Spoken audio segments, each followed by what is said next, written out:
ओम नमो नारायण। दाऊद का गुर्गा और औरंगजेब की औलाद अबू आजमी आए दिन शिवाजी संभाजी की धरती से हिंदुओं के खिलाफ जहर उगलता है।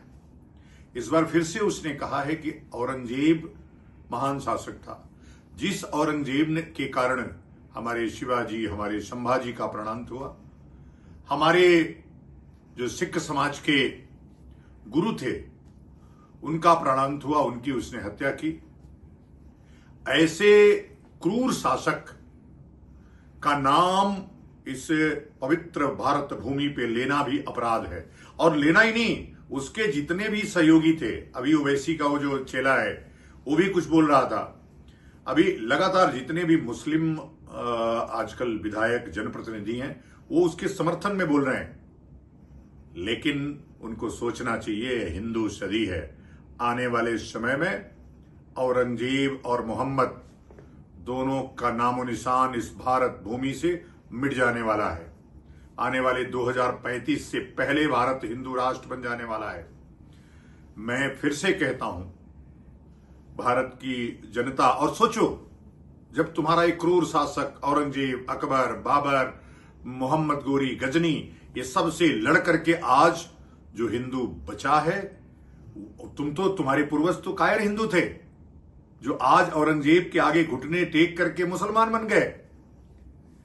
लेकिन हम शेर थे, हम शिवाजी संभाजी के वंशज हैं, हम महाराणा प्रताप के वंशज हैं, परशुराम के वंशज हैं।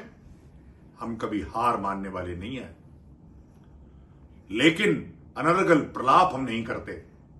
आप देखो, आज चारों तरफ से, आज महाराष्ट्र की भूमि से तुम भाग खड़े हुए हो डर के मारे, इसलिए कि वहां हिंदू सत्ता है।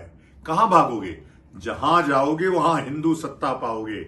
इसलिए मैं कहता हूं, सभी जो औरंगजेब के प्रभाव में तलवार के दम पर सलवार बदल दिए मुसलमान हैं, वो वापस आकर के फिर से शिवाजी की सेना में सम्मिलित हों और भारत को हिंदू राष्ट्र बनाएं।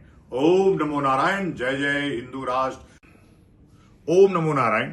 अभी आपने देखा कि किस प्रकार से चंद्रशेखर रावण ने एक क्षेत्राधिकारी और इंस्पेक्टर को सिर्फ इसलिए अपमानित किया कि वो लोग ब्राह्मण थे। और ये लगातार जिस प्रकार से क्षत्रिय और ब्राह्मणों को अपमानित करने का काम करता है, ए इधर आ, ए उधर जा, ए इधर आ, ए सीओ इधर आ, अभी तू जानता नहीं है, अगर मैं बैठ गया तो ये हो जाएगा, बैठ गया तो वो हो जाएगा। मुस्लिमों के कंधे पर, इस्लाम के कंधे पर चढ़ करके सदन पहुंचने वाला यह फर्जी दलित लगातार ब्राह्मणों को, लगातार क्षत्रियों को अपमानित करता है। यह जो इसके पास हथियार है एससी एसटी का, उसका प्रयोग करता है। यदि इसकी औकात है तो एससी एसटी को एफिडेविट दे करके कि मैं बौद्ध हूं, मैं कोई एससी एसटी नहीं हूं, या लिख करके दे, या यह लिख करके दे कि मैं मुसलमान हूं। उस दिन उसकी औकात पता नहीं चल गई तो फिर मैं अपना नाम बदल दूंगा। मुझे पता है कि तमाम क्षत्रियों की भुजाएं फड़क रही होंगी, तमाम ब्राह्मणों के खून खौल रहे होंगे जब वह लगातार ब्राह्मणों और क्षत्रियों का अपमान करता है। मेरा भी खून खौलता है, मेरा भी खून खौलता है। हम लोग किसी का अपमान नहीं करते। किसी जाति विशेष में कोई पैदा हुआ, वो अपने कर्मों से पैदा हुआ, किसी वर्ण विशेष में पैदा हुआ, वो शास्त्र कहता है कि पूर्व जन्मों के कर्मों के अनुसार पैदा हुआ। हम सबको ऊंच नीच, छोटा बड़ा नहीं देखते। यदि शास्त्र कहता है कि मुख ब्राह्मण है, पैर क्षत्रिय है, भुजा क्षत्रिय है और पैर शूद्र है और उदर वैश्य है, तो शरीर का कोई भी अंग यदि कट जाए तो दर्द तो उतना ही होगा, मौत तो अवश्य होगी। तो इसलिए चंद्रशेखर रावण, तुम अपनी औकात में रहो। एससी एसटी कानून हटा करके फिर बात करना, फिर बात करेंगे।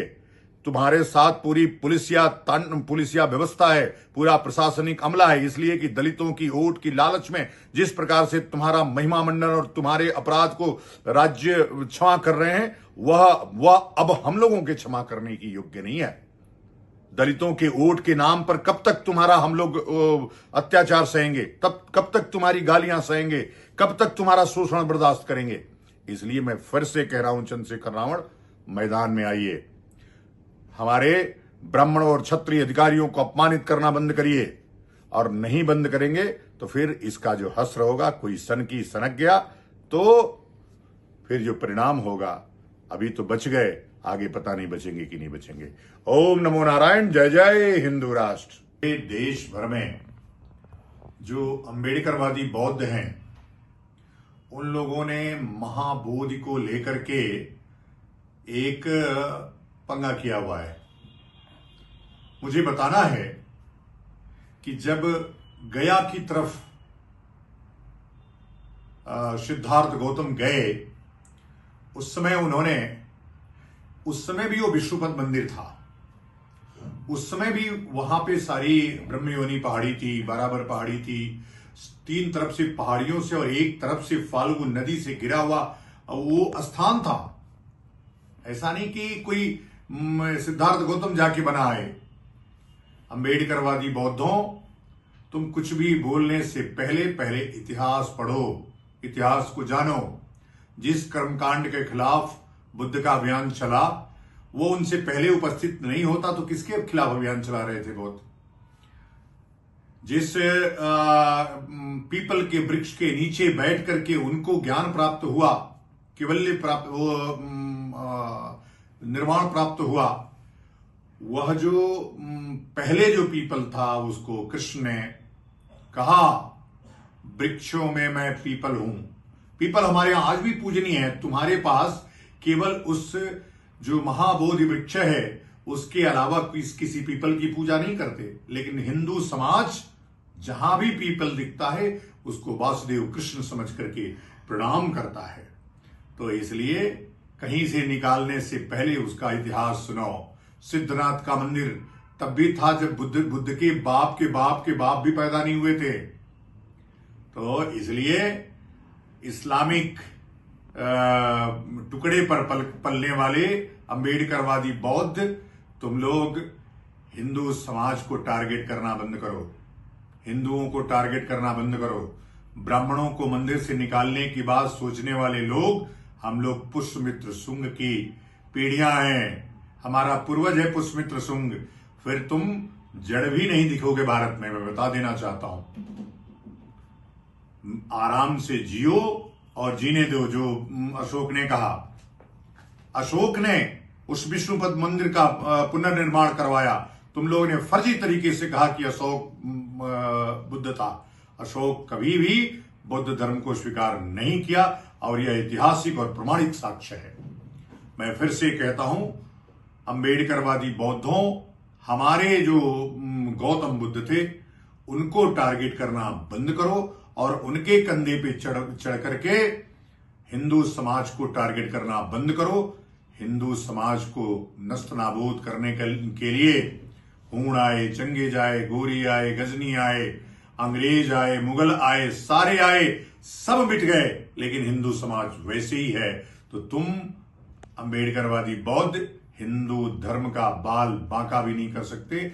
निकालना तो दूर, तुम अब उंगली उठा करके देखना। उस बिहार के क्रांतिकारी साथियों, काली सैनिकों, जेपी की धरती और जो क्रांति की धरती बिहार है, वहां से मंदिरों को टारगेट करने वाला ये जो तथाकथित बौद्ध भिक्षु है, इसको थप्पड़ मार करके बाहर निकालो।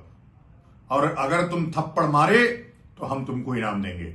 ओम नमो नारायण। जय जय हिंदू राष्ट्र।